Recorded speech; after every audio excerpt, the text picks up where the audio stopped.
Warning! What I'm about to report to you comes directly from the Silver Institute. Parental guidance suggested. Let's explore!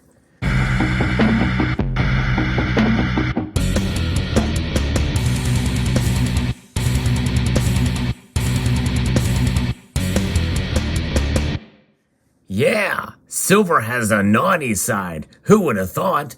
Greetings, members one and all of the Salivation Nation.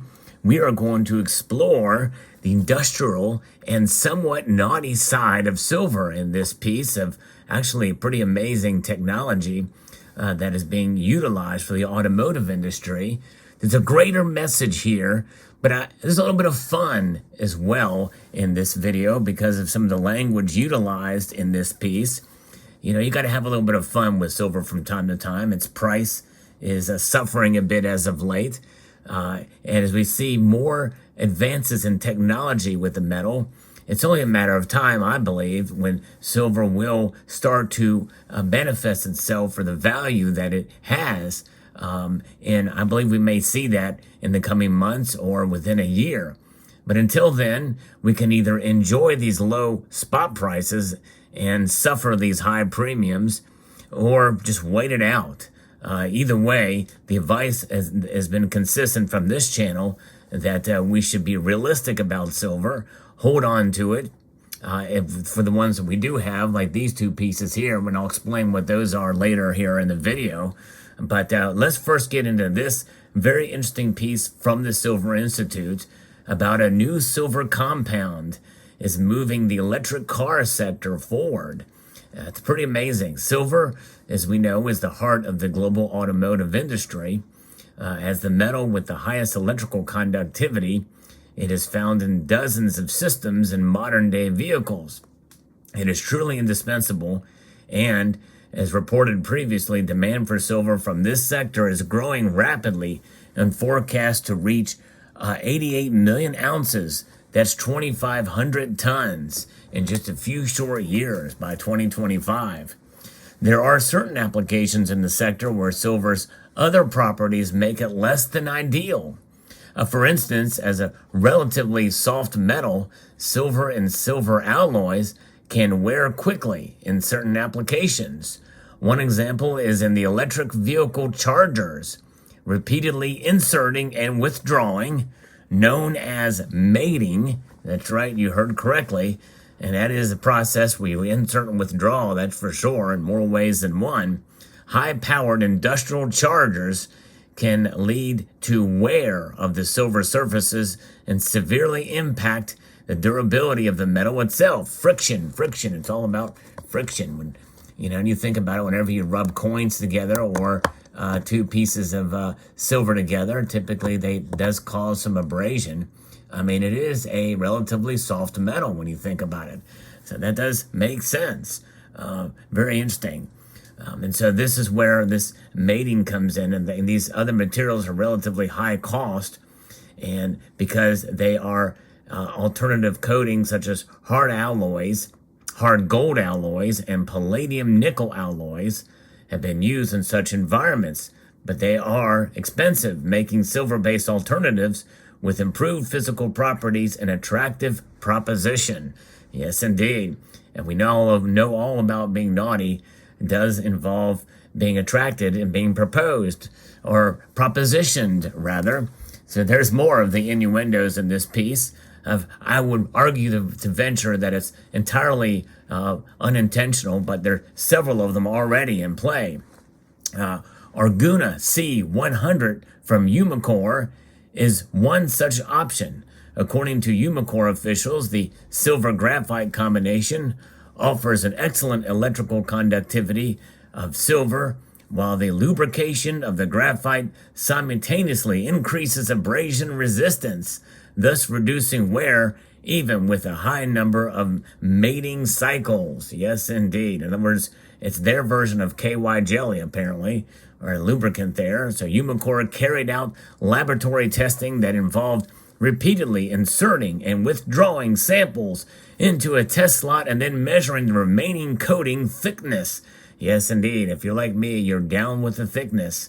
Yes, indeed. And after 50,000 mating cycles, an intact silver graphite layer remained, although I doubt many offspring were produced from that, and because I guess there is some protection there. In contrast, without lubrication, a pure silver coating was completely removed just after 200 testing cycles. So, wow, that's amazing to see that kind of technology and improvement there. On a serious note, that is pretty impressive to see. So therefore, you can find a way to put your silver together and not worry about any kind of abrasion. That technology can very well come in handy, by the way, coating coins, silver coins, to protect them. Or if they were to actually create a silver coin for use in transactions to make it last longer, that one may be one way to do it to minimize wear. Pretty impressive.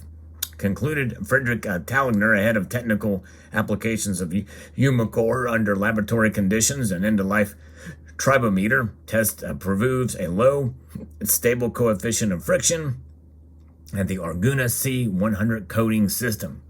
So, wow, very, very cool. Graphite silver combination. That is certainly one way to be able to do it, to see an improvement in an already utilized application here. And, even though we had a little bit of fun with that piece, with all of the little innuendos in it, still it's pretty impressive to see exactly how technology is improving utilizing silver. And even with things like graphene, which I've talked about in the past, and there was a real fear that for a while that graphene very well could replace silver. But I think we're a long ways off from that. It needs an absolute sterile environment for that to occur, and we're just not there yet. It's going to be quite a while before we see that. But nonetheless, the naughty side of silver can come out in that piece. But, what about other areas of silver that are considered naughty? In other words, there's a nice naughty and a not so nice naughty. It's one could perceive that silver is naughty whenever the price goes down right after we make a purchase, or it's naughty because many people feel it's being suppressed by entities and institutions, governments, central banks, big commercial banks. But that's not really the silver being naughty. That's all the institutions around it, revolving around it. Other people feel that silver is just not a good store of value, given the price fluctuations over the years and how volatile it's been. It does not seem to want to react. Even if you don't believe in manipulation or suppression, it's not reacting the way that it should. And so, it's hard to really say exactly where we can go on it. Some people have given up on silver. They've lost money on it. They're out of here, and I can understand that sentiment. It can be frustrating if you're stacking it, and especially if you've been stacking it for a number of years and you've seen the price fluctuate up and down, and you feel like overall it's not served you well.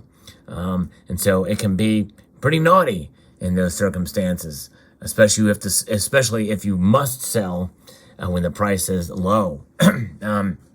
Now, this is why you can minimize that naughtiness by accumulating some of these. That's right, Federal Reserve notes.